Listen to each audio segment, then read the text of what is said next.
Hey guys, here is a video on the chapter kidneys.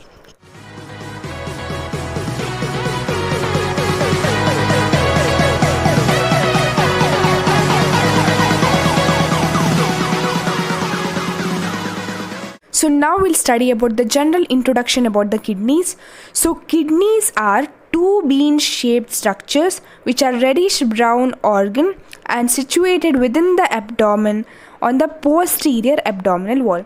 So they are two in number and they are bean-shaped structures. What is the color of the kidneys? It is reddish brown in color, which is situated within the abdomen on the posterior abdominal wall. We'll see some of the major important function of the kidneys. So they are major excretory organs which mainly helps to remove the waste products. So kidneys are known as the excretory organ which mainly helps to remove all the waste products present in our body. It also removes the excess water and salts from our blood. Therefore, they are mainly helping in the electrolyte as well as water balance in our body. So this is about the general introduction of the kidneys. Now we'll look after the location of the kidney.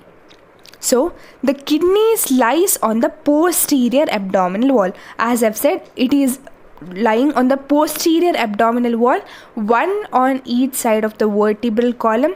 It is a retroperitoneal organ. So what is retroperitoneal organ? That organ which is lying behind or outer of the peritoneum, it is called as retroperitoneal organ. If this is the peritoneum, so kidney is lying behind it, so it is called as retroperitoneal organ. So behind the peritoneum, opposite to T12 and L3 vertebra, it is present between T12 and L3 vertebra. As you can see in the diagram, it is present between T12 and L3 vertebra. And what are the regions occupied by the kidneys? It occupies mainly upper four quadrants, that is hypochondriac region, epigastric region, lumbar region as well as umbilical region. So kidney occupies the four main important region, that is epigastric, hypochondriac, lumbar as well as umbilical region. So that is about the location. Kidneys lies on the posterior abdominal wall, each on one side. It is a retroperitoneal organ. And what is its location? It lies between T12 to L3 vertebra. So regions occupied are four: epigastric, hypochondriac, lumbar as well as umbilical region. Now we'll look after some important difference between the left kidney as well as right kidney. So the right kidney lies at a slightly lower level than the left one. Why? Because there is presence of liver on the right side. So if this is the right kidney and if this is the left kidney, as you can see in this diagram itself, the right kidney is slightly lower than the left kidney. Why? Because there is presence of liver here. So the presence of liver will push it slightly lower than the left one. So this is about the first point. The second point is that the left kidney is little nearer to the median plane than the right one. So as you can see in this diagram, so if there is median plane, the left one is little closer compared to the right one. Now we'll see about its poles as well as axis. Their long axis are slightly oblique so that the upper ends or the poles are nearer to each other compared to the lower poles. So what they are trying to say is the upper poles are quite nearer compared to the lower poles, as the kidney is obliquely placed. It is not straight, it is quite obliquely placed. And so what is the distance? On the upper pole, it is around 2.5 centimeter away from the midline. On the hilum, it is 5 centimeter away from the midline, whereas the lower poles are around 7.5 centimeter away from the midline. Now we'll represent it through the diagram. So as you can see in this diagram, so the right kidney and the left kidney, you can see its position. The upper poles are quite closer to each other than the lower poles. So what is the distance? Near the upper poles, it is 2.5 centimeter. Near the hilum, it is around 5 centimeter. Whereas near the lower poles, it is around 7.5 centimeter. So next point, both the kidneys moves downwards in vertical direction for about 2 2.5 centimeter, very important, during respiration. So during respiration, both of these kidneys will move a bit downwards in vertical direction around 2.5 centimeter during respiration. The next important point is there is transpyloric plane which passes through the upper part of hilum in right kidney and to the lower part of hilum in the left kidney. We know that there are four important planes: right lateral plane, left lateral plane, transtubercular plane and transpyloric plane. So the transpyloric plane passes through the upper part of the hilum of the kidney in right and lower part of the hilum of the kidney in left side. So this is about the important difference between the left as well as right kidney. Now we'll study about the shape as well as measurements of the kidney. So what is important here is remember the shape and weight. It's difficult to remember the length, width and thickness. So shape is bean shaped, color is reddish brown, weight is around 150 grams in male and 135 grams in female. So length is 11 centimeter as the left kidney is slightly longer and narrower. The width is 6 centimeter and thickness is around 3 centimeter. So at least remember the shape of the kidney as well as weight of the kidney. Weight is 150 grams in males and 135 grams in females. Now we'll study about the external features. Each kidney presents the following external features. Each kidney has two poles, two surface, two borders and one hilum. It has two poles, that is superior pole and inferior pole, two surface, anterior surface and posterior surface, two borders, medial border and lateral border, and there is presence of hilum. So we'll see this in the diagram. As you can see in the diagram here, there are two poles, upper pole as well as the lower pole, two borders, lateral border as well as the medial border, two surfaces, that is posterior surface which is behind and anterior surface which is in the front. This is the ureter.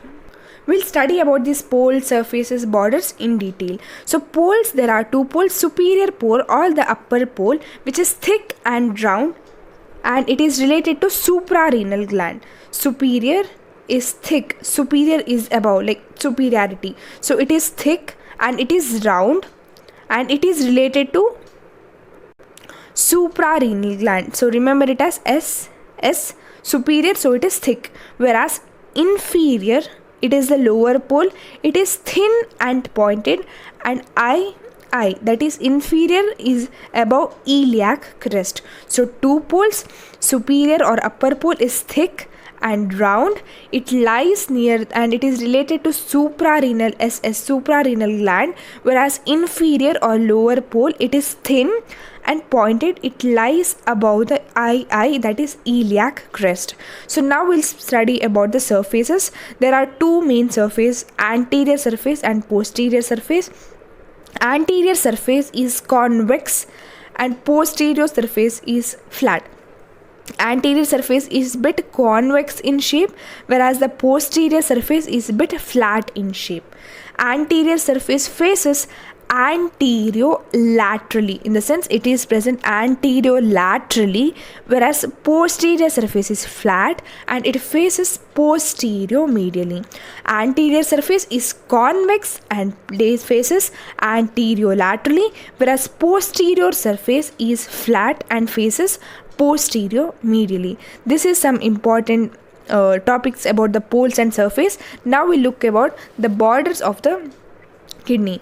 So there are two important border, as you can see in the diagram. It is medial border as well as the lateral border.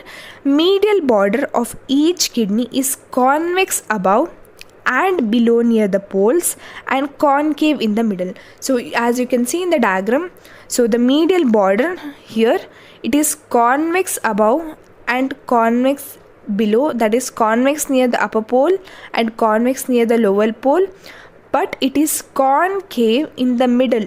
It is concave in the middle. So that is the important difference. And in middle you can see there is a fissure, a vertical fissure present, which is called as hilum. It is also called as hilus. Here you can see there is a vertical fissure which is called as hilum, whereas the lateral border of each kidney is convex in shape. So two borders, medial border of the kidney is convex from the upper border and lower border, and it is concave in middle, and it is having a vertical fissure attached to the hilum from which the ureter is passing. So the lateral border is convex in shape. Now we look about the hilum.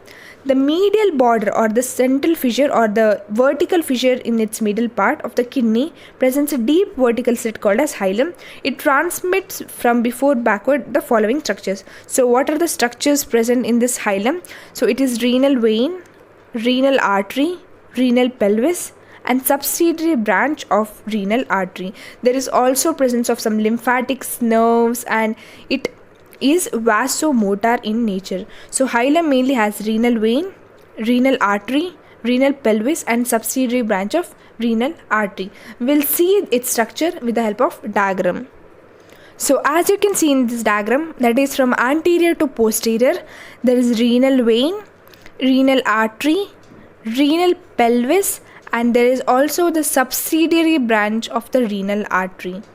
These are the four structures present in the hilum in the middle point. It also has some nerves and lymphatics present, and it is vasomotor in nature. So this is the another diagram: renal vein, renal artery, renal pelvis, and there is also a subsidiary branch of the renal artery. Now we'll look about the relations, anterior important relations of the right kidney and left kidney. So it's very easy, nothing to worry. We'll study about the anterior relations of the right kidney as well as the left kidney. So this is the inferior vena cava, and this is the abdominal aorta. So there is renal vein, renal artery passing here. So see this structure properly. So remember two main important mnemonics. In the right kidney, remember it as RCB,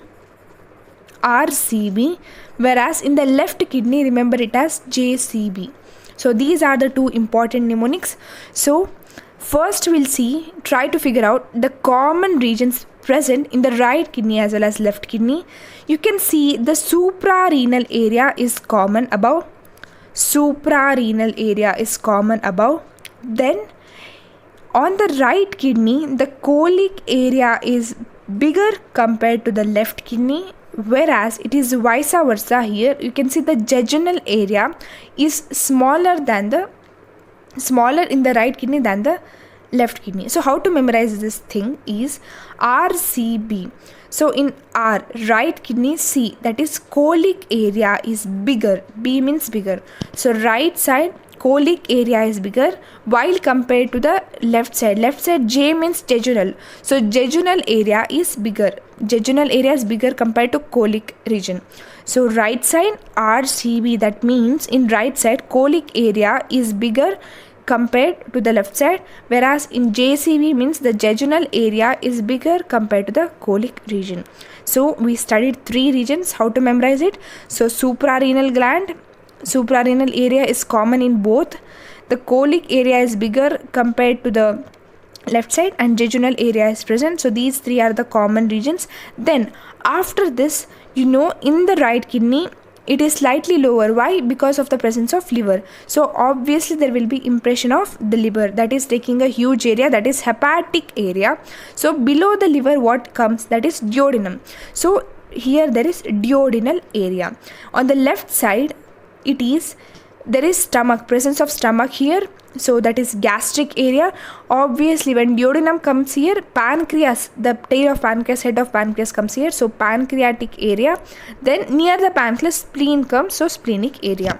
Suprarenal area, hepatic area, duodenal area, colic and jejunal area. Whereas on the left side, suprarenal area, gastric, splenic, pancreatic, colic and jejunal area. Remember two mnemonics, that is RCB as well as JCB. So this is about the anterior relations of the kidney. Now we'll look after the posterior relations of the kidney.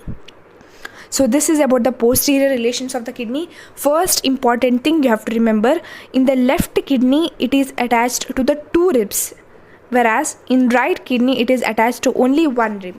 On the left kidney it is 11th as well as 12th rib, whereas on the right side it is only 12th rib.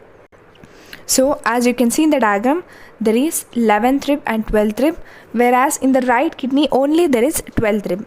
Next important thing is there is presence of two important ligaments, that is medial arcuate ligament as well as lateral arcuate ligament. So the one which is present medially is medial arcuate ligament, the one which is present laterally is lateral arcuate ligament. Then we'll study about the four muscles present. So obviously above there is presence of diaphragm, so a huge amount of area is occupied by the diaphragm. You can see there is presence of diaphragm here, attachment of diaphragm here. Next, there is four muscle impression. So how to remember this? Vas major, quadratus lumborum and transverse abdominis. So the mnemonic is PM is cute. So it is PM is cute. So PM means vas major muscle, which comes first. Next, cute. Cute is not CUTE, it is QT. So first Q is quadratus lumborum and next is T, that is transverse abdominis. So first thing, difference thing you have to remember, it is the left kidney is attached to 11th and 12th rib, whereas the right kidney is attached only to 12th rib. The next one is the two ligaments, that is medial arcuate ligament as well as lateral arcuate ligament. The third one is attachment of muscle. Above it has an impression of diaphragm muscle, whereas below it has three muscles attached, three muscles impression, that is PM is cute, vas major, quadratus lumborum and transverse abdominis muscle. We'll also see the nerve supply, nerves present in this region, that is first one, all these are the branches of the lumbar plexus, that is subcostal vessels and nerve, iliohypogastric nerve and ilioinguinal nerve. We'll study about lumbar plexus in the upcoming videos. So first we'll study about this nerves present in the kidney, that is subcostal vessels and nerves, iliohypogastric nerve and ilioinguinal nerve. These are about the peritoneal posterior relations of the kidney. Now we'll study about the structure of the kidney, about the layers of the kidney. So this is about the coverings of the kidney. We'll study the kidney coverings from outside to inside, from outward to inward. So there are mainly four important coverings present. So the first one is the fibrous capsule. It is also called as the true capsule. The next one is perirenal fat or perinephric fat. The third one is the renal fascia or the false capsule. And the fourth one is pararenal or paranephric fat. Remember anyone, don't get confused. So first one is the true capsule, perirenal fat, renal fascia or false capsule, pararenal fat. True capsule, perirenal fat, false capsule, pararenal fat. So we'll study about four structures, four coverings also in detail. First one is fibrous capsule. It is also known as the true capsule. So fibrous capsule is a thin membrane which closely invests the kidney. So if this is the kidney, so it is directly attached to kidney. It is a true capsule.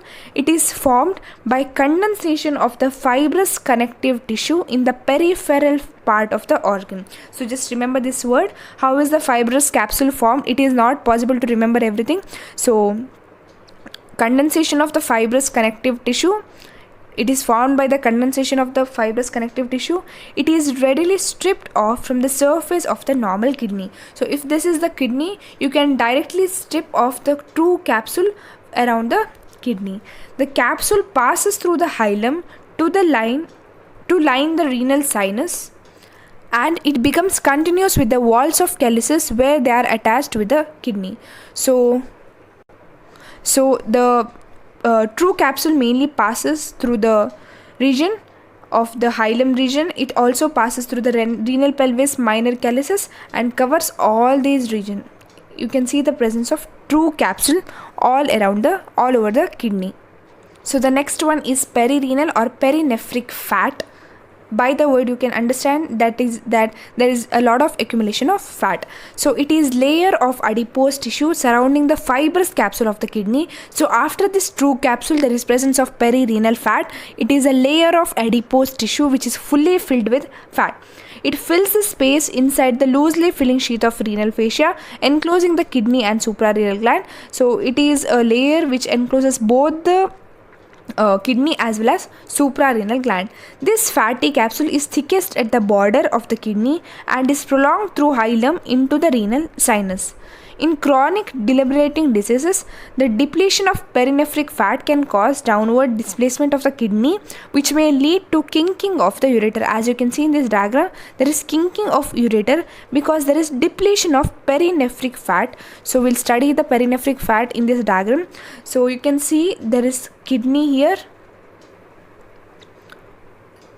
So this is kidney. Kidney is covered by the renal capsule. After that, you can see there is true capsule, renal capsule. Above that, outside to renal capsule, you can see there is presence of perinephric fat. So perinephric fat is a fat. It is a layer of adipose tissue, this yellow thing, surrounding the kidney as well as suprarenal gland. So next thing, this fatty capsule is thickest at the borders, and if this fat decreases or if this fat decreases, if there is depletion of this fat, it can cause downward displacement of the kidney, which is also called as kinking of the ureter. It is also called as kinking of ureter. You can see this occurs. Why? Because there is depletion of the perinephric fat. There is depletion of the perinephric fat. So this is about the perirenal fat. Next we'll move on to the renal fascia, which is also known as the false capsule.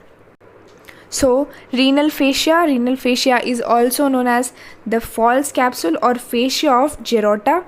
So Gerotta fascia is nothing but it is a fibroareolar sheath which surrounds the kidney and perirenal fat. So after there is presence of this true capsule, there is perirenal capsule. Behind that or after that there is presence of renal fascia. So it is a fibroareolar sheath and it mainly consists of the following two layers. That is, it has an ill-defined anterior layer. It is also called as fascia of Tolt. And the second one, it has a well-defined posterior layer which is called as fascia of Zuckerland. So there are two main layers present in this renal fascia. First one, it is an ill-defined layer. It is known as fascia of Tolt. The second one is a well-defined posterior layer, ill-defined anterior layer, well-defined posterior layer, which is known as fascia of Zuckerland. Now we'll see its extensions with the help of diagram. I'll be explaining only some important things which need to be known. So we'll see this renal fascia. It is fascia of Georgetta, this green line. So this green line is renal fascia or fascia of Georgetta. Superiorly, the two layers remains separate and superiorly the two layers first encloses the suprarenal gland. So I'll show this with the help of diagram. You can understand it properly.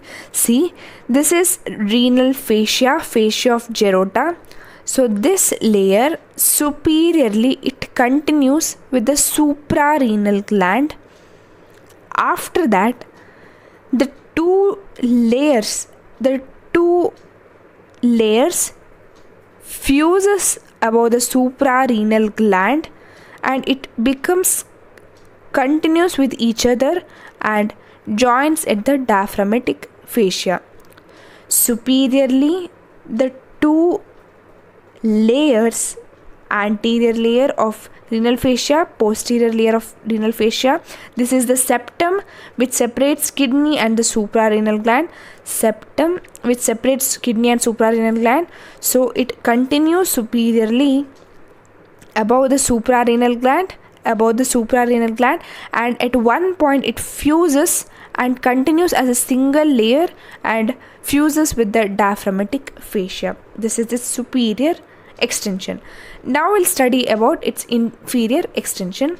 So the two layers remain separate. Can you see any fusion here? No, the two layers are being separated here, which is enclosing the ureter. The anterior layer, so this is the anterior layer. The anterior layer is usually gradually lost in the extraperitoneal tissue of iliac fossa, whereas the posterior layer blends with the fascia iliaca. The anterior layer, it is lost.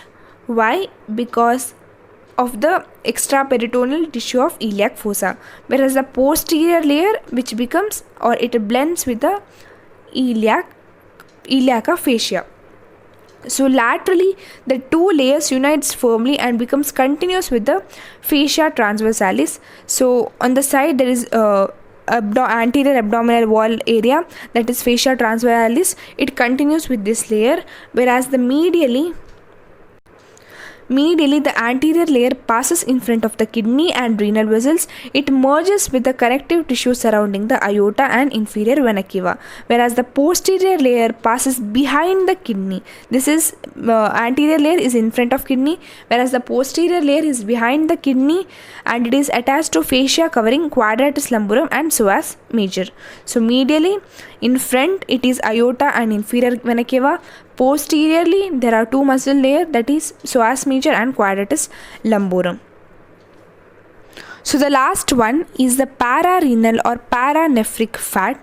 So it is a layer of fat lying outside the renal fascia. So it is the last covering which is also filled with fat, and there is a considerable quantity of fat being more abundant posteriorly and towards the lower pole of the kidney. You have to remember this side, that is posteriorly as well as towards the lower pole of the kidney. It fills the paravertebral gutter and forms a cushion for the kidney. So just remember 2 points, that is it is a layer of fat and there is considerable amount of fat present here. It is more in two regions. Where is it? It is on the posteriorly it is more, and in the lower pole also it is this fat is more. It fills the paravertebral gutter. There are paravertebral gutter present in the near the peritoneal cavity, and it forms a cushion for the kidney. As you can see in this diagram, there is presence of pararenal fat here. It forms the cushion for the kidney. So that's it about the kidney first part video. In the second part we'll study about the microscopic as well as macroscopic structure of the kidney and the arterial, venous and nerve supply of the kidney. So hope you have liked this video. So please do like, comment, share and subscribe. Thank you.